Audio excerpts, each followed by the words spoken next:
Hello everyone, welcome back to EdQuest. अभी तक हमने अपनी एमएलओप्स सीरीज़ में देखा कि एमएलओप्स क्यों चाहिए, क्या होता है और किस सिचुएशन में हमें इस मेथोलॉजी को अडॉप्ट करना चाहिए। फिर हमने देखा कि मशीन लर्निंग क्या होती है। मशीन लर्निंग के जेनरिक एग्जांपल्स हमने डिस्कस किए, जैसे साइकिल चलाने वाला या फिर बच्चे को ये सिखाने वाला कि ये object detection sort of thing सिखाने वाला, जिसमें हमने देखा था कि हम किसी एक टूडलर को एप्पल और ऑरेंज के बीच में डिफरेंस सिखाते हैं।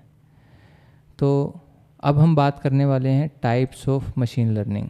मशीन लर्निंग वैसे तो बहुत तरीके की होती है, but major 3 different types of machine learning हम डिस्कस करेंगे।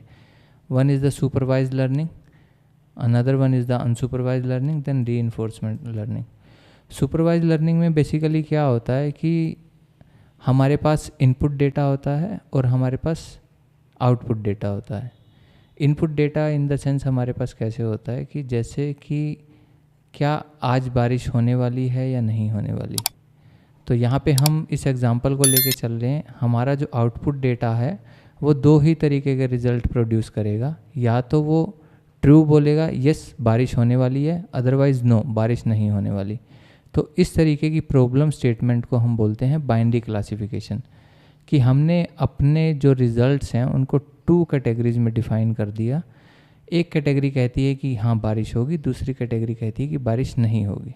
ओके, तो इस क्लासिफिकेशन को ध्यान में रखते हुए जो हम प्रॉब्लम अब डिस्कस करने वाले हैं, जैसे कि आज का टेम्परेचर है 28 डिग्री सेल्सियस। आज हवा का प्रेशर डिफरेंट है, कल हवा का प्रेशर डिफरेंट था। तो इन सब इनपुट पैरामीटर्स के बेस पे हम डिफ़ाइन करते हैं कि हाँ बारिश होगी या नहीं होगी।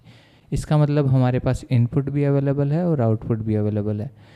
जो इस तरीके की प्रॉब्लम स्टेटमेंट्स होती हैं वो हमारी सुपरवाइज लर्निंग के अंदर आती हैं। और अनसुपरवाइज लर्निंग क्या होता है? अनसुपरवाइज लर्निंग में हमारे पास आउटपुट डेटा नहीं होता। हम लोग क्या करते हैं, अपने इनपुट डेटा को कलेक्ट करते हैं और उनको क्लस्टर्स की फॉर्म में बना देते हैं। अनसुपरवाइज लर्निंग के अंदर फॉर एग्जांपल हमें ऑब्जेक्ट डिटेक्ट करना है। क्या ये जो ऑब्जेक्ट हमारे सामने है वो किस तरीके का ऑब्जेक्ट है? Just taking an another example of multi class classification. इसके अंदर क्या होता है कि हम बहुत सारे फ्रूट्स या फिर बाइक, कार, व्हीकल्स को इंट्रोड्यूस करते हैं और based on that input features of the input data हम लोग क्या करते हैं, डेटा को क्लस्टर कर देते हैं। फॉर एग्जांपल जैसे ये हमारे पास टोटल डेटा है, तो हम ये बोलते हैं कि जो मेरा ये वाला डेटा है वो क्लास ए के अंदर आता है,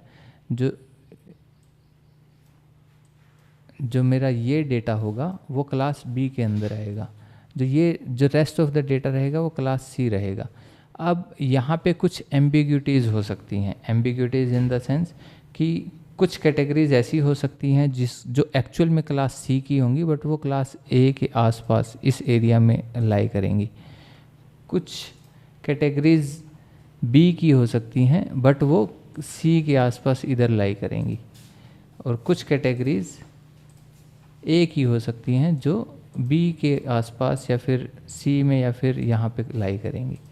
तो ये जो एरिया होता है इसके अंदर हमें बहुत थिन लाइन डिफ़ाइन करनी होती है at the time of the clustering, और इसके डिफरेंट तरीके के मैकेनिज़म्स या एल्गोरिथम्स होते हैं, जैसे K means clustering, neighbour clustering and others.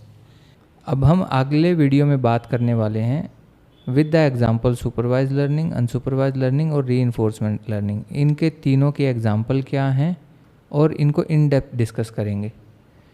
और अगर आपको अभी तक के सेशन में कोई भी क्वेश्चंस या क्वेरीज हैं या कोई आपके सजेशंस हैं, you can write us a comment. Thanks for watching, see you in the next video.